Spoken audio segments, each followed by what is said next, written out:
We're behind. They're all fired up.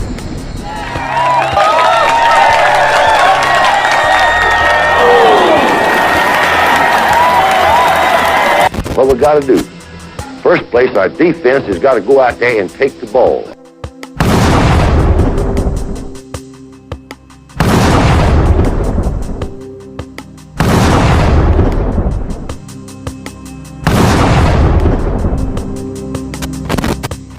Then when we get the ball, we got to have 11 people that's going to do their job and try to score every time you get the football.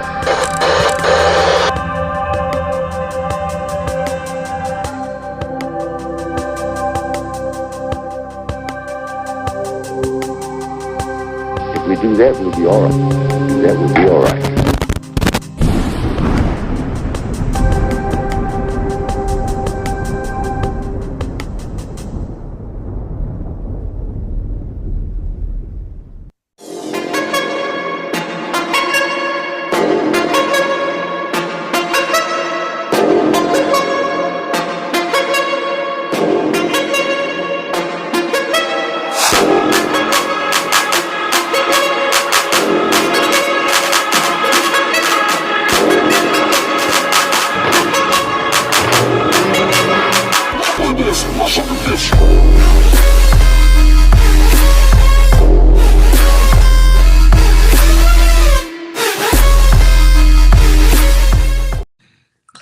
Welcome, everybody, to another episode of Football University with me, Matt Caddell, on this Monday night in the first week of April, first day of April. A lot of people like to say April Fools, but no fools over here. Like I said, thank you all for joining. Hope you had a great holiday weekend celebrating Easter with family and friends and food.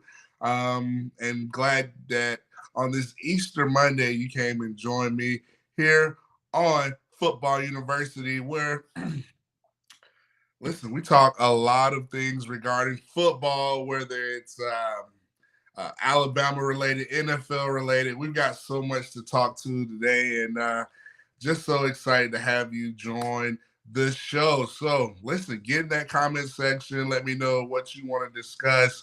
I have some topics regarding Bama and their Final Four run. Just want to shout out them. Some football news. Alabama had their first scrimmage. Just kind of talk about some of Kalen DeBoer's statements that he mentioned. Getting some draft talk as well. May have a sneaky person that maybe can slide in the first round, make it 5 Alabama players. But we're going to discuss it.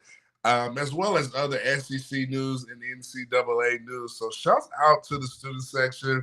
Lori Caddell says, RTR, roll tide, roll. Again, please tune into the Football University here and get in the comment section. Love the fans. Love that you all do in the comment section. Shouts out to Jeff Stapleton. He says, what's up, Matt? Roll tide, roll. Bob Rutherford says RTR, love the tide, and Belma Stuttermeyer says RTR. So let's get it started. I think the biggest news over the weekend was the Crimson Tide, Nate Oates, Mark Sears, those guys going into the Final Four. You know, us football fans, you know this is Football University, but I feel like we got to give a shout out to the basketball team making it to the Final Four. I don't know if I thought Alabama would ever get into the Final Four, but having Coach Nate Oates at the helm, it definitely become more optimistic. So kudos to the Crimson Tide getting to the Final Four. Excuse me, going against UConn this week, to be honest, kind of David and Goliath. So, UConn's Goliath and Bama's David. So we need to make sure we have our 5 stones ready to rock and roll against UConn. But I'm just proud of Alabama, just to see the Crimson Tide in the Final Four. I think that just does so much for recruiting in football. You know, kids are still seeing the Alabama brand, whether it's basketball, baseball, whatever. Just got to give a shout out to Nate Oates and his leadership, and as well as Greg Byrne, the athletic director, having a home run hire with Nate Oates, who used to be a math teacher back in the day and up there in Detroit, Michigan, about 10, 11 years ago. Now he's leading the Alabama Crimson Tide to the Final Four. So I want Alabama to pull it on through. And hopefully we get that first national championship in basketball. That way we can represent not only the Crimson Tide but the SEC. So just want to shout them out first and foremost. So let's get in the comment section. Douglas Caddell, the main celebrity, says roll tide, roll Matt. Bob Rutherford, shouting out basketball. Listen, RTR. So let's get to my first topic. Like I said, I got an exciting packed show. Let's talk about Alabama football. You know, this is what we do here at Football University. We talk everything football related, and find a way to bring it back to the Crimson Tide. So RTR to all the fans out there. So let's talk about my first topic. Alabama had their first scrimmage this past Friday, I believe. You know, represent. I don't think they wanted to have the scrimmage on Easter weekend. Well, that Saturday on Easter, you know, give players time to enjoy the holiday weekend with teammates and family, friends. But Alabama held the first scrimmage, and you know, everybody was looking to see how, you know, under Kalen DeBoer, you know, kind of the style of the scrimmage or the practice. From what I've heard from a lot of guys in the outside the program, that they really love Kalen DeBoer. I've talked with some former players that are really connected with the program, and they just rave about Kalen DeBoer. Now, I'll discuss that later, but Alabama had their first scrimmage in Bryant-Denny. Coach Kalen DeBoer, Coach KD said it was about an 85 to 90 play scrimmage. And one highlight that I really thought really stood out was he said there was no turnovers from the quarterbacks, which I thought was really, really, really good. But, you know, I played under Coach Saban where, you know, it's always something you can work on. You know, if the offense has a really good day, does that mean the defense is not so good? So I kind of think of it as, you know, objectively, if that makes sense. You know, see it more of a catch-22. It's great that the quarterbacks are developing. They're not turning the ball over. But does that mean we have a pretty young secondary? You know, receiver, did we not get enough turnovers for the secondary? So that's just my objective thinking when it comes to the Coach Kalen DeBoer's comments. But hearing the development of the quarterback's room, we have a lot of talent in the quarterback room led by Jalen Milroe. I think he's going to be up to have a huge year this year. Just, I think, having Kalen DeBoer, his offensive mind, Nick Sheridan, the offensive coordinator, Jamarcus Shepard, co-OC, Brian Ellis, the offensive coordinator from Georgia Southern, who's the tight end coach, Robert Gillespie, all these offensive minds on the Alabama staff, offensive staff, is really going to help with the development. We already have strong competition. You look at Ty Simpson, Dylan Lonergan, Austin Mack, who I'm going to discuss a little bit later. But yeah, Jalen, to hear the quarterbacks, you know, how that room has so much competition and development, I think that just means wonders for the development of Jalen Milroe. Really set the trend for the quarterbacks under the Kalen DeBoer era. But to hear that, I thought that was really, really good. To hear there was no turnovers. But like I mentioned earlier, you know, I'm very objective. I'm so used to, does that mean the defense, the secondary didn't get enough turnovers? I'm quite sure, but they're going to work in, they're going to get rid of the, they're going to iron that out. So, but yeah, I not only did I hear that, but about the quarterbacks, but Kalen DeBoer also mentioned, you know, he mentioned, you know, 85, 90 play scrimmage. But he did say we do have a really strong pass rush. I mean, you look at what we have up front, led by, you know, co-DC as well, assistant head coach Freddie Roach, one of my former teammates in the cap zone, being able to develop a lot of talents. And I think from what I've heard from a lot of D-line, a lot of guys, players, interviews that have played defensive line, whether it's Tim Keenan, Jameer Latham, a lot of those guys saying they're able to have a lot of freedom on the defensive front in this 4-2-5 defense led by Kane Womack. And I think when Kalen DeBoer mentioned that, I think your defense, if you get a good pass rush, that's going to be so essential for your defense to be very productive and dominant. So to hear those words from Kalen DeBoer talking about the pass rush from the defensive ends, the Bandit, Husky, D tackles. We know Jaheim Otis is still recovering for injury, but to see other guys, Curtis Perry, Latham, Tim Keenan, the list goes on and on. Renard, LT Overton. I know they moved Keon Kelly. I think he's going to be a big chess piece on the defensive end. But just to hear that pass rush, Craig Russo, the Bandit, Husky position, just to hear Kalen DeBoer rave about the pass rush, I thought that was really cool and interesting. So another thing that I thought was really sneaky good news that Coach KDB mentioned, he had that somebody posed a question to him asking about Jeremiah Alexander. And he said, listen, that guy, when he gets on the field, a lot of good things happen. And I think that's what you're going to kind of see from the staff and this new wave of new era of Alabama football. I think you're going to get a lot of I think if you go back to the shows this past year, we have so much talent on the defensive end or just on the team in general that I think we kept playing the same 11 to 13 guys on offensive and defense. But I think under this system with Coach Kane Womack, Kalen DeBoer, they're going to rotate and play a lot of players. And, Jeremiah Alexander is backing up, Agent Zero, Deontay Lawson, as well as Jahad Campbell. So it's good to see those guys getting a lot of repetitions. We're going to keep guys fresh through the game. I think, that's going to be a theme of Alabama kind of going into the new era, new wave of college football, and the new era of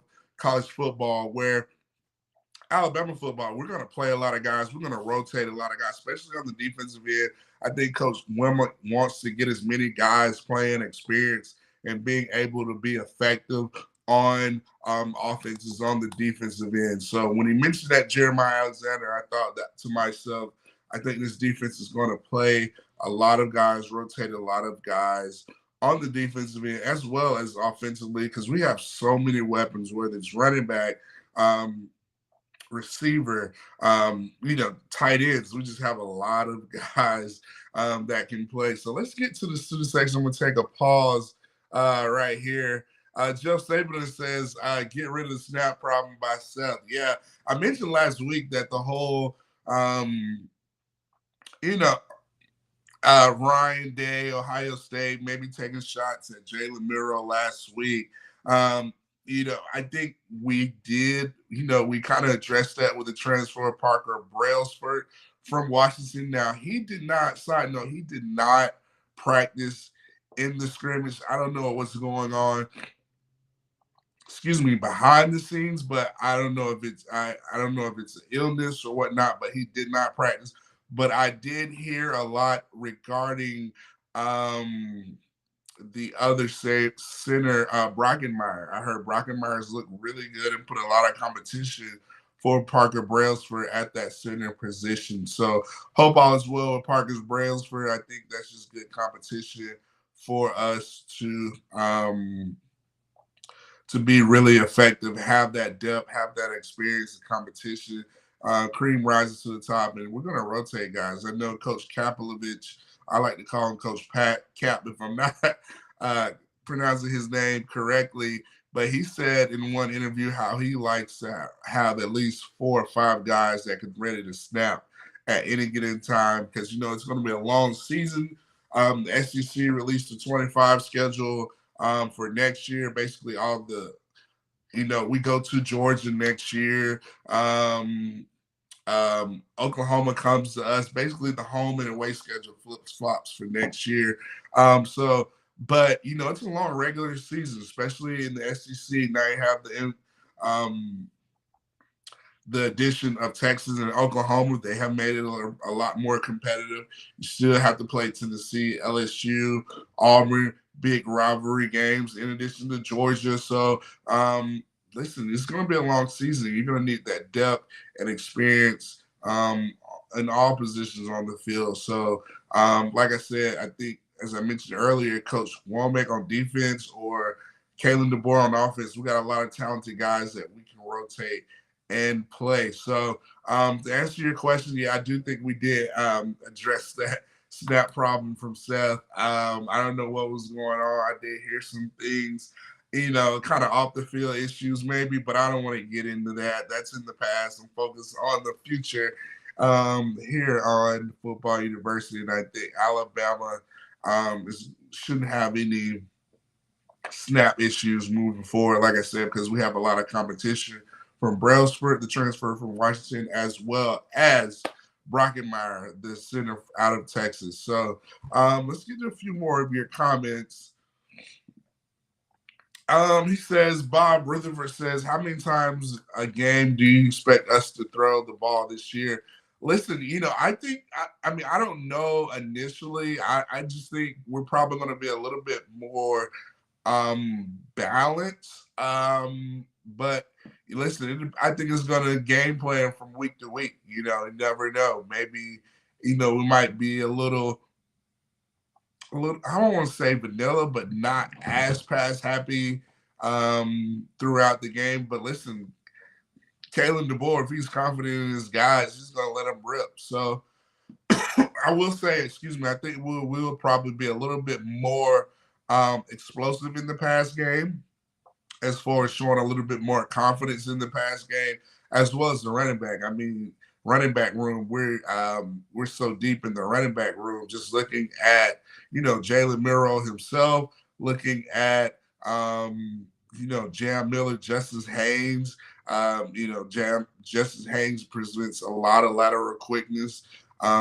Great vision. He's got a low center of gravity, very explosive type running back. So I just think at the end of the day, if our offense, I think Nick Sheridan and Kalen DeBoer, I think they're the type, they have a plan that they want a strategic plan that they want to implement. And I think, you can look at the Washington film to answer your question, Rob, but, I don't think what they did at Washington, I think they played to the best of their ability offensively. They had first, Romeo Duzier at the wide receiver position was going to be a top 3 receiver drafted this year. They had Michael Penix, who's probably a first-round quarterback, and I think they had like 2 running backs. Whereas, they had a good tight end and they had a really good offensive line, so they played to their players' strength, and they were obviously played to their offensive talent strength, whether it's going into passing game or Duzier, using their running backs or their tight ends, different creative plays. And now I think, Kalen DeBoer, Nick Sheridan's come to Alabama, and they have a really explosive quarterback in Jalen Miro, slew of running backs, whether it's Jam Miller, Justice Haynes, Richard Young, or Daniel Hill at their helm, more depth in the running back, more talent in the tight end room. And you look at, I think we have a more talented receiver room. So they're probably licking their chops saying, listen, look what we did at Washington with not as much talent, but look at all the talent that we have to be we could utilize at our advantage, to our disposal, to really be effective and dominate a lot of teams on the offensive side of the game, whether that's passing, play action, running the ball. So it's going to keep a lot of defenses on their toes, and where as far as tendencies, I don't think they'll be able to pick up as tendencies.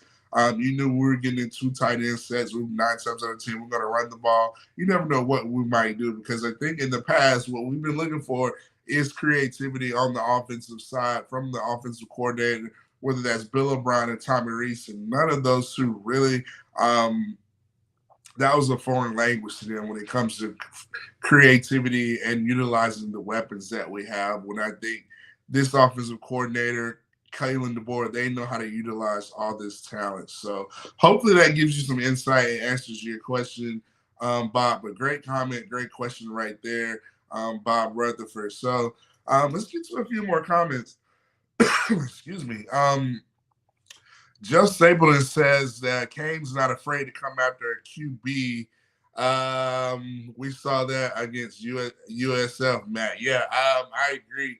Yeah, I mean, Kane Womack, I mean, his dad was a longtime SEC defensive coordinator. And I think what's important, one thing that I really like regarding Kane Womack, you know, a lot of people, we're so used to Coach Saban and the 3-4 and the 4-3, and Coach Saban being this defensive mind. When you heard 4-2-5, the average Alabama fan was probably a little bit apprehensive or a little bit cautious hearing the 4-2-5, maybe saying, oh, is Alabama going to be dominant? Are they going to be the same, you know, Alabama defensive scheme that's just dominant? And from what I understand, you know, diving, really researching, looking into the Alabama defense, the 4-2-5, from what I've heard, is actually what the NFL basically runs. And Alabama's defense have actually kind of ran it for so long, but it was more of a 3-4-4-3 type of base. But the 4-2-5, I think, is going to be great. This is what a lot of NFL teams actually run. I think a lot of these high school kids can identify with it. Going from a 4-2-5, they're able to have a little bit more freedom. It causes you to be a little bit more have to be a little bit more cerebral. You have to really know the playbook and kind of play matchups to certain personnel, certain shifts, especially in the secondary end. And I think, you know, from the defensive front perspective, those guys just fly around, go cause havoc. But when you look at a 4-2-5, that's 4 down linemen, 2 linebackers, and 5 secondary guys. So we're looking to have about 3 different types of safeties. Whether that's a Malachi Moore, Tony Mitchell, Sab. We have so many versatile guys on the secondary where we can really mix disguise coverages, disguise blitzes, just our personnel alone. And I think this is a great transition because most of the NFL is 4-2-5 defenses. And, you know, a lot of you might say, well, you know, you might wonder why players might not be so good. They were so dominant in the scheme in college, but when they get to the NFL, it's maybe harder for them to pick up or they're not as dominant.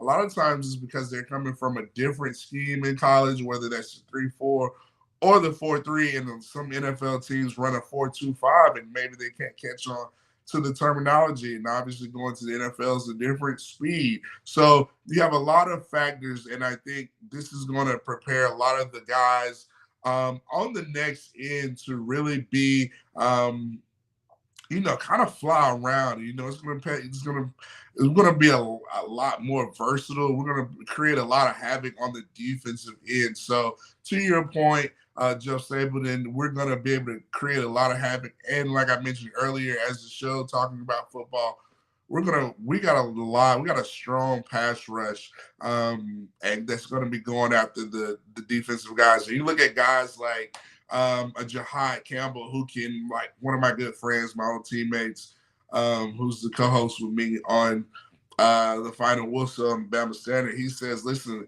Jahad Campbell can be like a Mika Parsons. You know, he can line them inside, outside, you know, really disguise a lot of different blitzes, concepts, and really play matchups on the pass rush. I mean, you look at Deontay Lawson, I believe he has pass rushing ability. So I think with this defense, we're going to create a lot of havoc and really just get to a lot of guys that can really just, you know, you mentioned Jeremiah Alexander. You look at Jahad Campbell. These guys are edge rushers that are playing linebackers. So the more you can do, the more effective that you're going to be in this swarm defense. And we have a lot of versatile guys that can really, like I mentioned earlier, cause a lot of havoc on offenses. So great comment, Jeff Stapleton.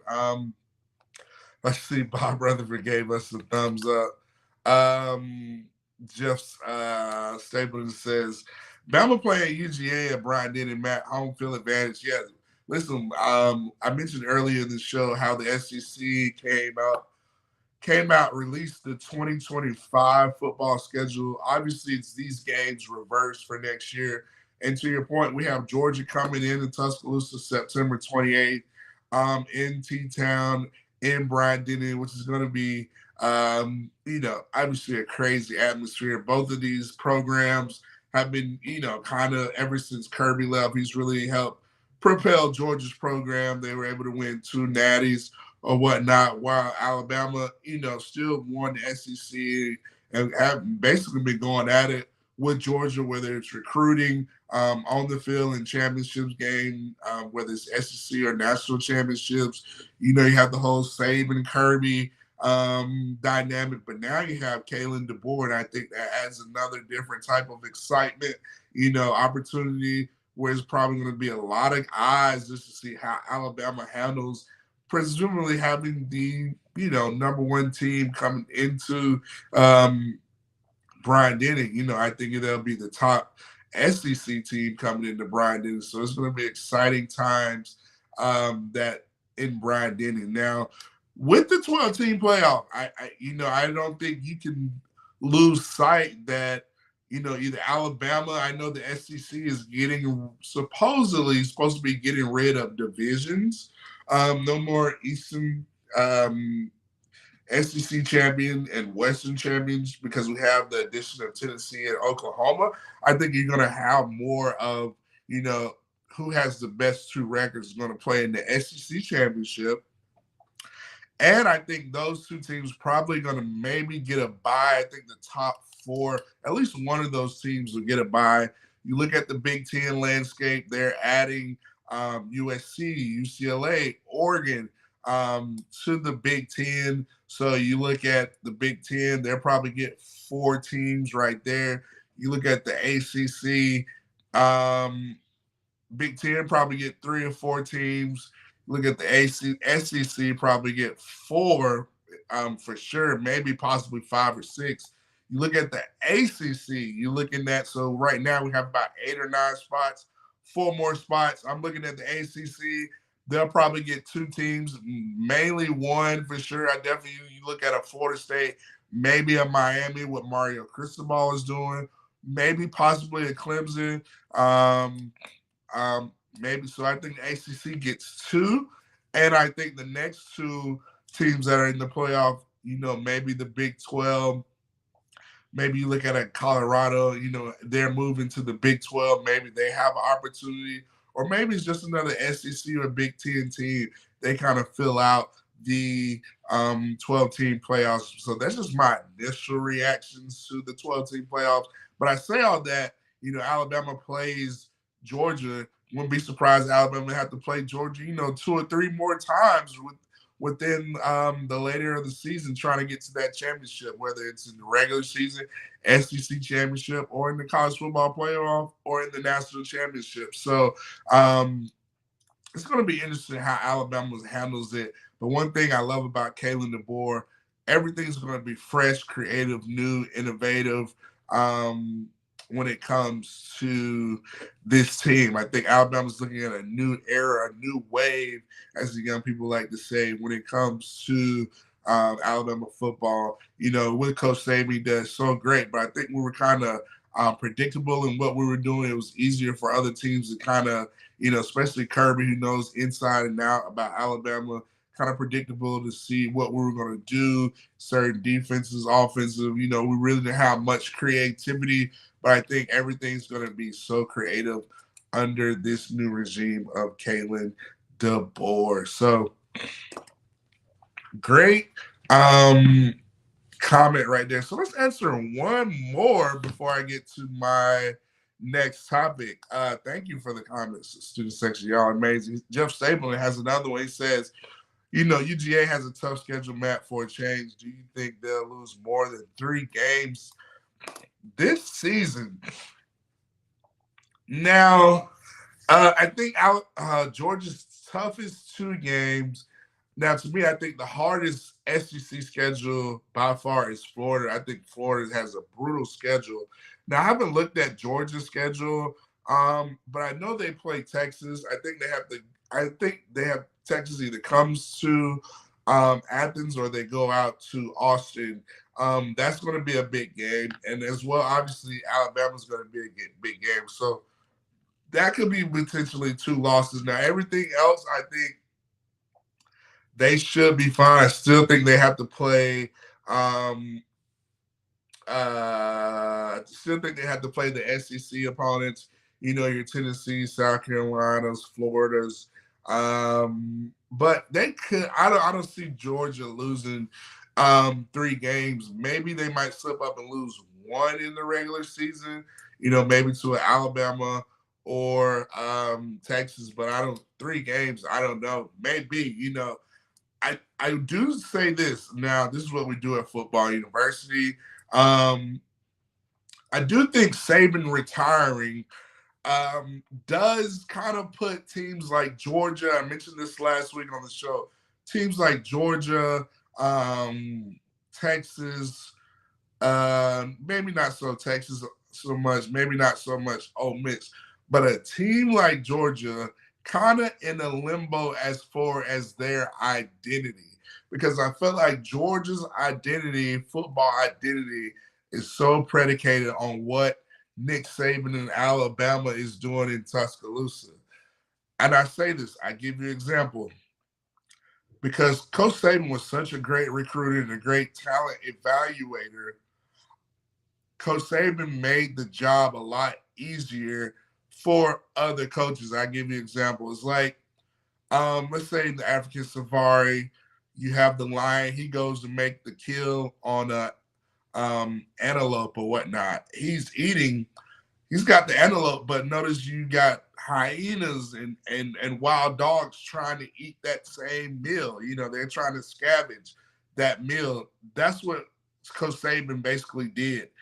If you look in recruiting, whenever Coach Saban offered a kid, simultaneously the next day, it would be a Georgia offer. Or once the kids got the Alabama offer, they got that. You knew the Georgia offer was coming.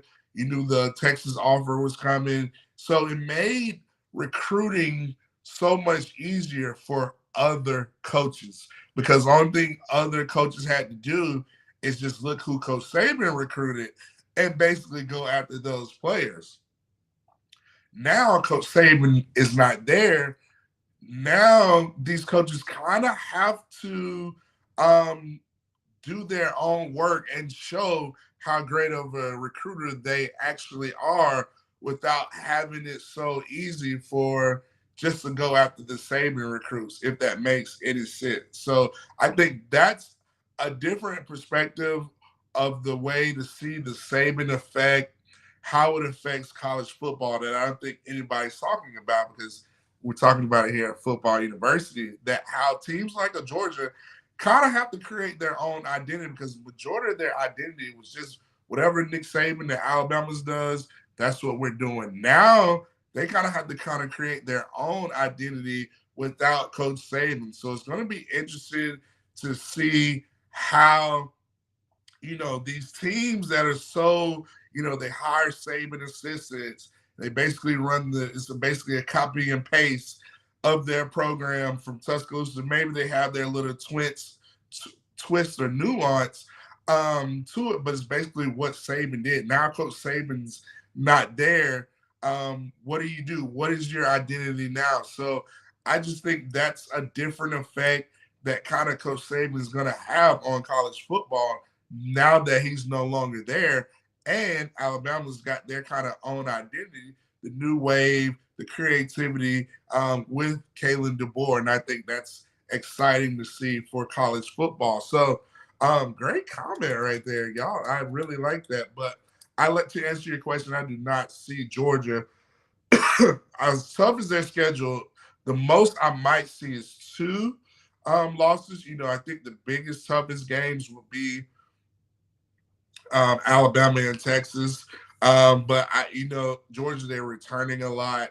They got Carson Beck. That's about all that I know. They're going to have a good defense and all that stuff. So they'll be fine. We got a lot of talk about the Bulldogs. Bobby Caddell says RTR, Roll Tide. So I'm going to come back to your comment. Let's see. Lori Caddell, she says,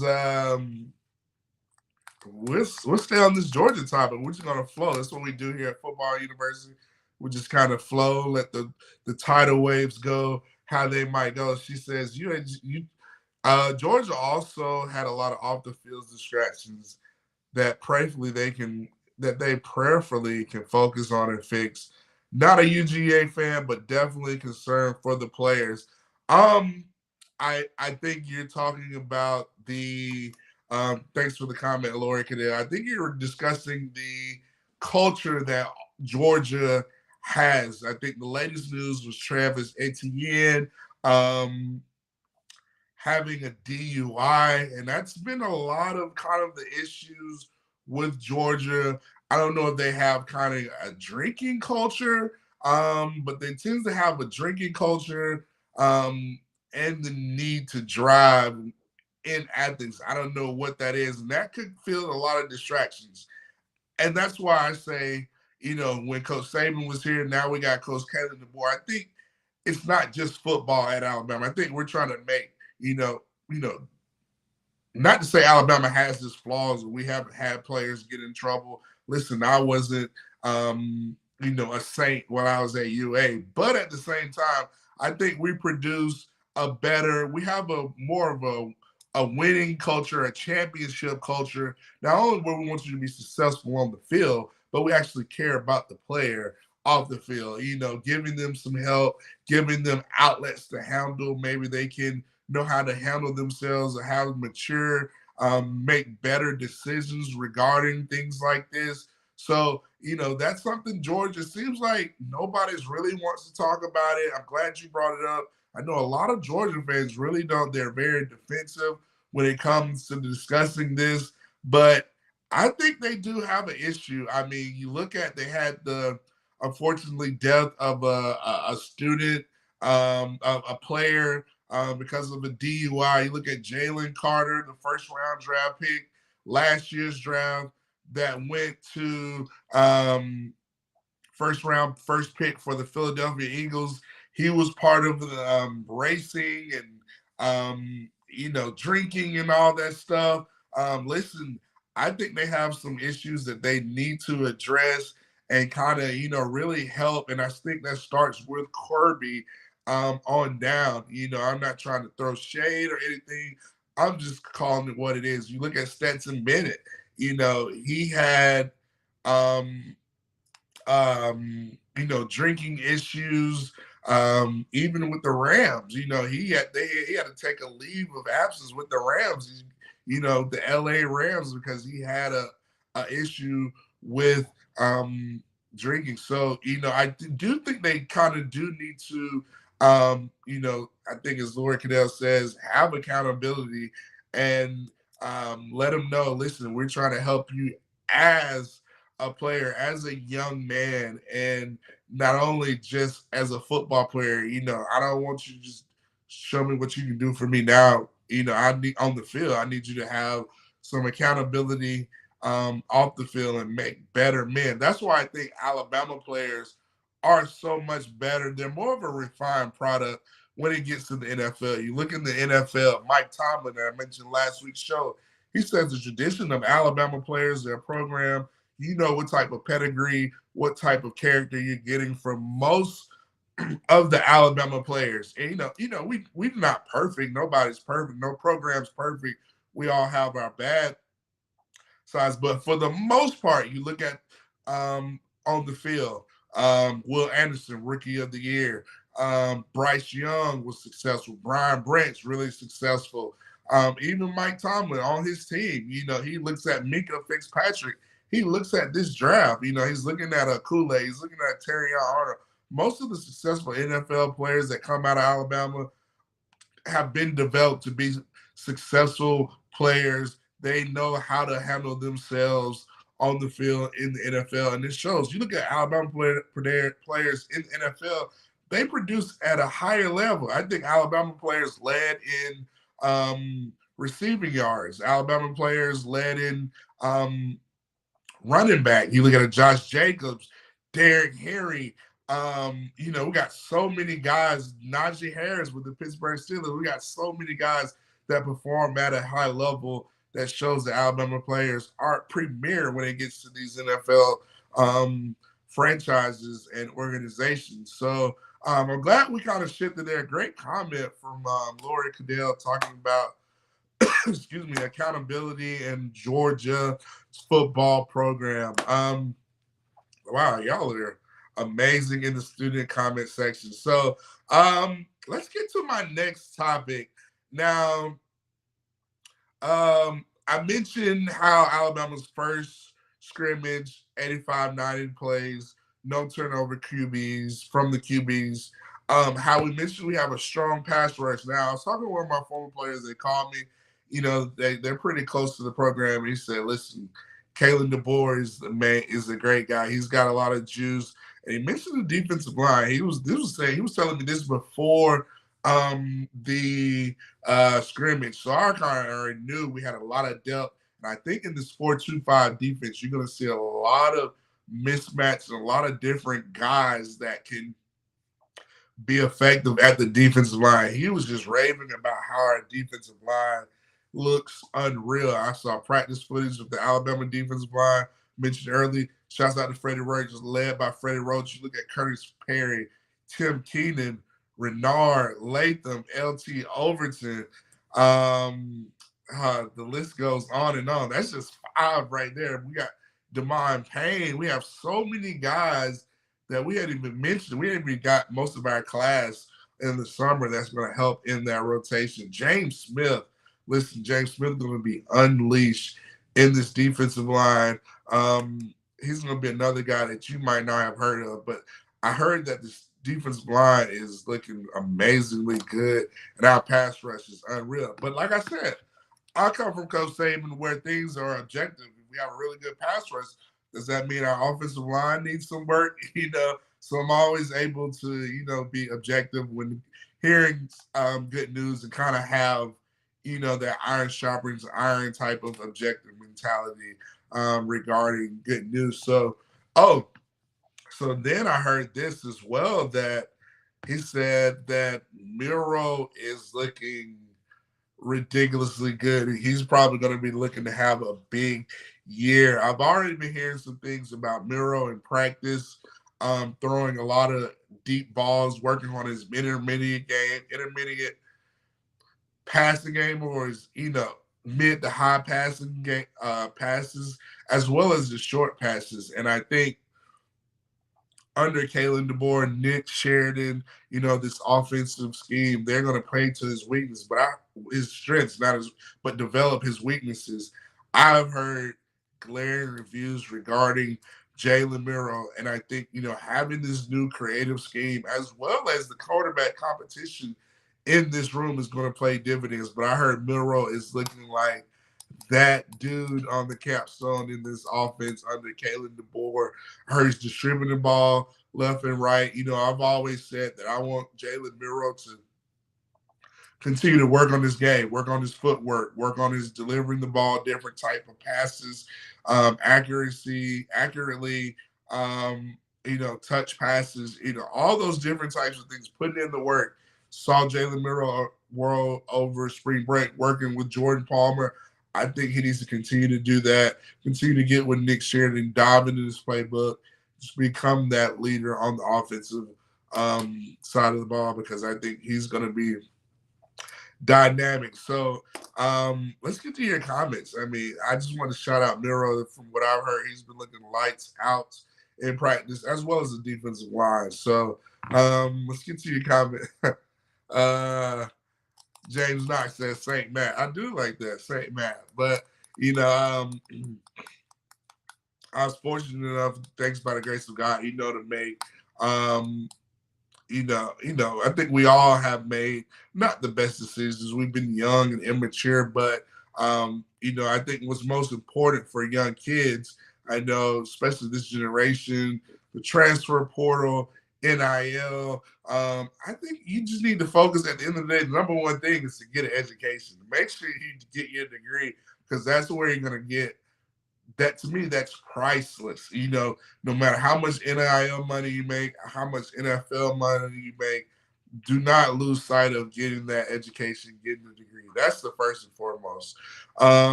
NIL money, use it to benefit, maybe the less fortunate, take care of your family all that good stuff. Don't let it just be about you. But don't lose sight about the NIL where you think I can just run, because a lot of this stuff, I would recommend looking into contracts, having somebody who's maybe a contract attorney or somebody look into these NIL fine print, make sure you don't hinder yourself on down the line, and make sure, a lot of these schools, from what I'm hearing, saying giving you a number, but they're not actually giving you the actual number, what you expect. So listen, don't get too caught up in it. Focus on your craft, getting the education, and being the best player on and off the field for you, your team. That way you can be great at what you do, because the better you perform on the field, the NIL's money is going to come. The NFL money is going to come. So don't let money be your sole focus where you lose sight on what's important. Look at the school, look at the culture, look at the education. What's a good fit for what you want to do in your future? How do you want to create a brand for yourself? So, a lot of schools throwing dollar signs in your face, 9 times out of 10, 2 years later, that kid's in the transfer portal. So just don't get caught up in the flashing lights of money, because a lot of the money, you got family to deal with, you got friends to deal with, you have taxes, you got so much to deal with. So you don't want it to be another distraction from you, getting your education and being the best player that you can be on the field. So that's what we do here at Football University. We discuss all that great stuff. So let's shift back over to the student section. Joe Stapleton says that one of their 5 stars could be gone. Etienne, he was speeding 80 to 90 miles in a 51 miles per hour zone. Yeah, I just think, one good thing Coach Saban would always tell us, he was like, nothing good ever happens after midnight. So, you can have your fun, but, do it in where you can say, hey, listen, it's getting close to midnight. I need to be heading back home. You want to take care of your body because it's season, all that good stuff, off season, whatever. But you don't want to jeopardize your career, because now you're going to have to answer that to NFL teams. If the NFL's where you're looking to go, now you kind of got that on your record. Now you got to address that. That's another conversation that you don't want to have to deal with NFL's franchises, GMs giving you money. They're making an investment on you, so they want to know, are you going to have the maturity to handle that, all that good stuff. So a lot of this stuff goes into the fact that, that's why I say Alabama. I believe Alabama develops at a higher rate, a more efficient rate regarding the type of players. Not to say when, Alabama hasn't had their issues, but I just think your probability of getting a more refined, polished player that is just better to me, in my opinion, at the Crimson Tide. But yeah, I just think kids got to, like I said, Coach Saban told us nothing ever good happens after 12 o'clock, and a lot of these incidents are happening after 12 o'clock. So have your fun, do whatever, enjoy the 24-hour rule, but you got to have a little bit more maturity. You got to have a little bit self-discipline to say, hey, maybe I need to be headed back to the house. So, like I said, I think they got some things they need to work on, but, I think right now they just care about football, and they don't want to address some of the some of the bad things that they might have arising, that they continue to rise over there in Athens. So let's say in the comment section, Lori Caddell says, attorneys are so awesome. Attorneys are so awesome. They are much needed, especially regarding this NIL. Now, I don't know if you need an attorney as far as representation.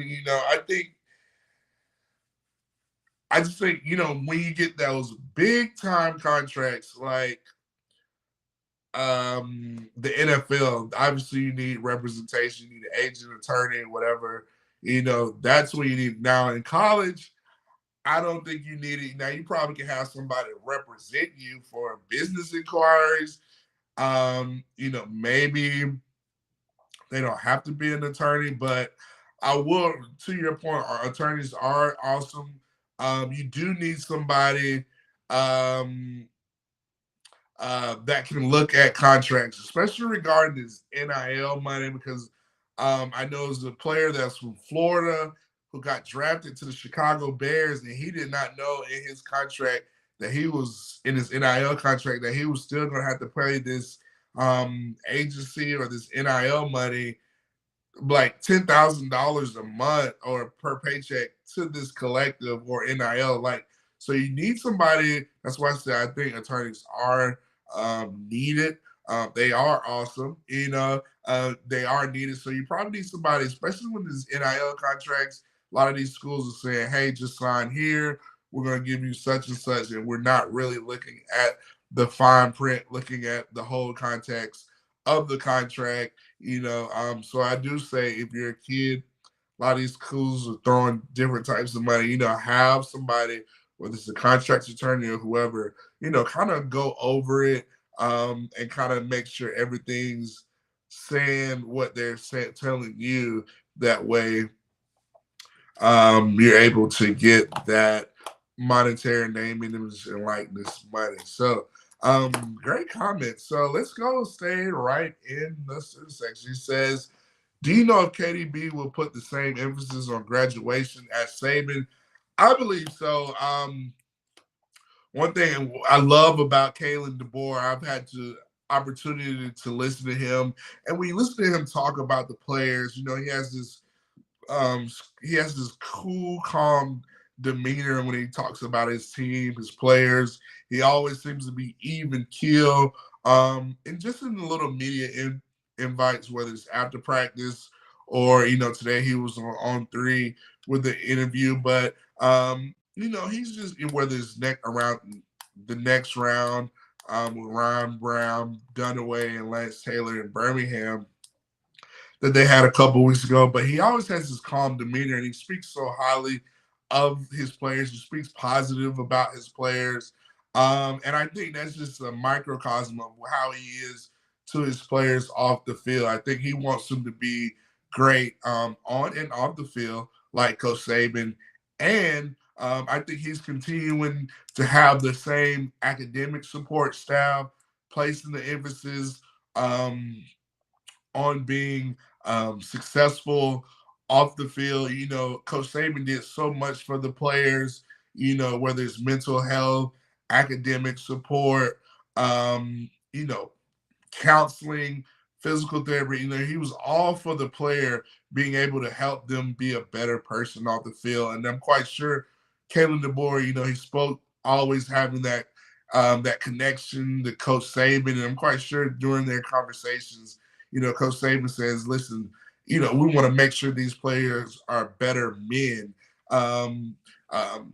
They are, having come through the University of Alabama program, I think, the goal was to make better men, champions on the field as well as off the field. I think Coach KDB having those conversations with Coach Saban, he's going to only intensify and enhance and embrace making better men on the field and off the field. And I think, to my point earlier, that's what makes Alabama players so unique.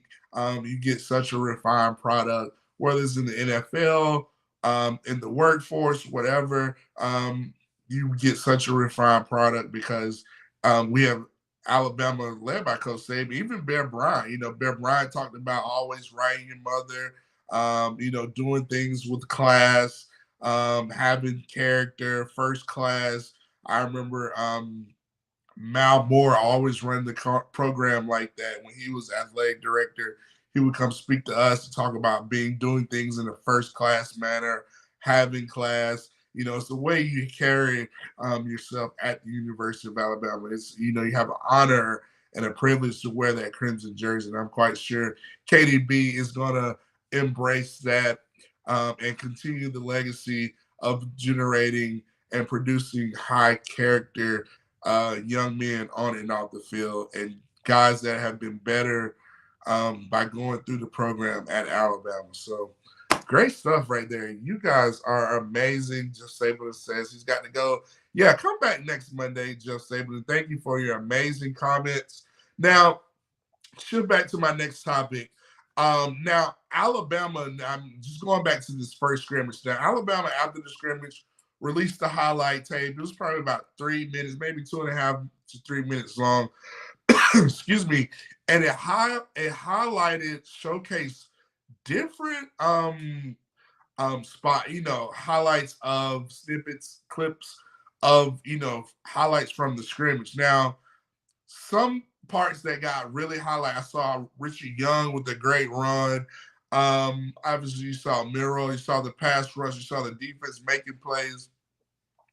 But I saw one that kind of went viral. Austin Mack, listen, this quarterback, he's 6'6", 6'7", the transfer from Washington. This guy was throwing dimes, and he was throwing off the platform throws, and it was reminding me of a little bit of a not to say, he kind of reminded me of Patrick Mahomes. You know how Patrick Mahomes can throw off the back foot and throw a dime. It just showed not Patrick Mahomes, Austin Mack throwing a dime to, I think, Robbie Oots. It was kind of off the platform, off one foot. This guy I think he has a lot of potential. I think he's adding a lot of competition to the quarterback room. And I wanted to highlight that in that highlight showing Austin Mack drop dimes in the highlight. I mentioned Richie Young. It's good to see him. I think he got in the end zone. Tight ends, I think Mac throws either Mac or Miro threw a touchdown to the tight end. So I'm very excited about this Alabama team. I mentioned the defense, the 4-2-5 defense. Coach Womack, the pass rush is going to be elite. And I think, you having Malachi Moore, Sav, you bring a lot of experience on the back end, especially with this new defense. Xavier Brown, I heard, is really competing at the cornerback position with Hurley on the other end. So I think we're rotating a lot of guys. I heard a lot of things about Red Morgan, Peyton Woodward, Zay Mincy, these guys.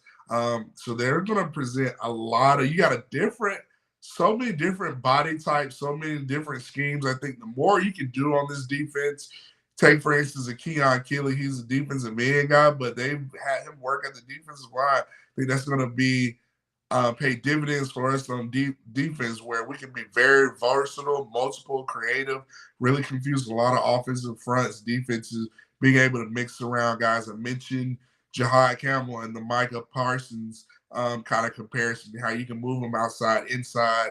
You can do so many different things, capability. I think that's what you're going to get in the secondary. You can have guys to play maybe corner, to play outside, inside. It's just a lot you can do, a lot of versatile things you can do to disguise blitzes, coverages, and really get out their offenses. So, yeah, so that is I want to discuss the defense and Austin Mack.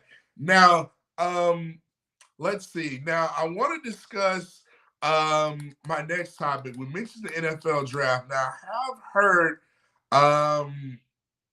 that I mentioned last week that I do think Alabama will get 4 players in the first round. And I would say a 5th player that could possibly go in the first round. That's Chris Braswell.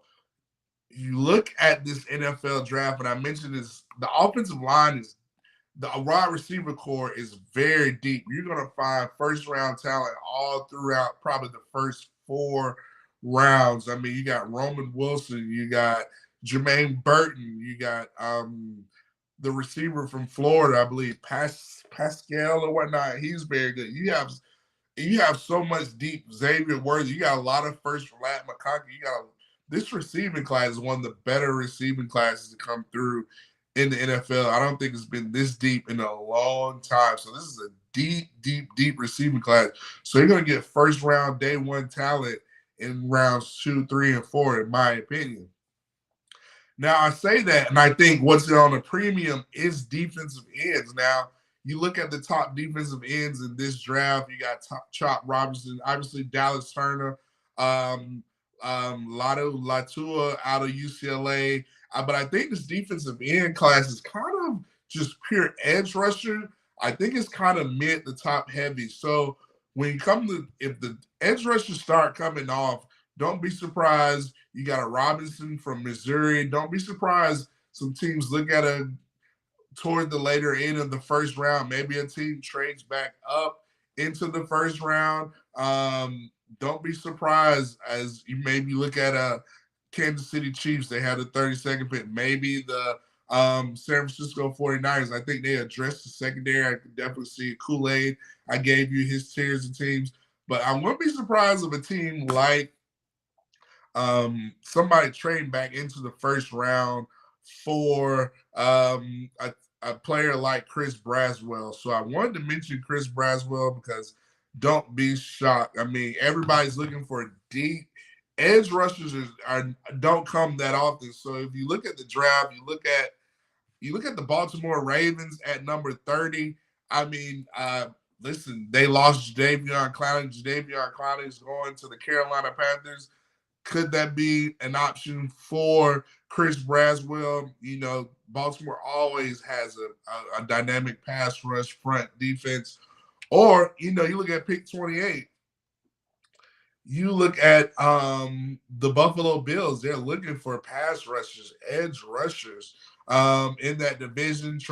You look at their division where you got really good defensive fronts. You look at New York Jets, Quentin Williams, Miami Dolphins, Bradley Chubb, Phillips. They're both guys were injured. So premium edge rushers don't come that often. So don't be surprised if Chris Braswell gets some buzz regarding the first round, possibly being that fifth player drafted in the first round. So, yeah, that's what I want to discuss here at Football University. Listen, thank you all to the student section, the comment section. You guys were amazing. Shouts out to M. Davis, Jeff Stapleton, James Knox, Lori Caddell, Bob Rutherford, Douglas Caddell, Bobby Caddell. Got a lot of Caddells, Knox family in the house. Thank you all for your comments. You guys were amazing. Velma Stuttermeyer, listen, tell somebody about the show next week. And as always, roll tide. And let's discuss football. You know, I'm going to discuss Alabama. We're getting closer to A-Day, April 13th in Tuscaloosa. We still want to pack Bryant-Denny Stadium with about 100 plus K in Bryant-Denny for A-Day weekend. But listen, bring that 100K, turn into Football University next Monday here on the CTS-Sports Room, where we'll discuss all things football. Enjoy football this weekend. I know you're probably going to get some more draft buzz, more recruiting news, so be prepared to get in the comment section next week here on Football University, and we will discuss it, and we will see how Alabama handles their second scrimmage this week and discuss the buzz regarding Bama football updates, NFL updates. But in the meantime, roll tide, Bama, go win that national championship. Let's go beat those Huskies at UConn. RTR, tune in next week, same channel, same time here on Football University. Thank you all for tuning in, and have a great, amazing week. See ya.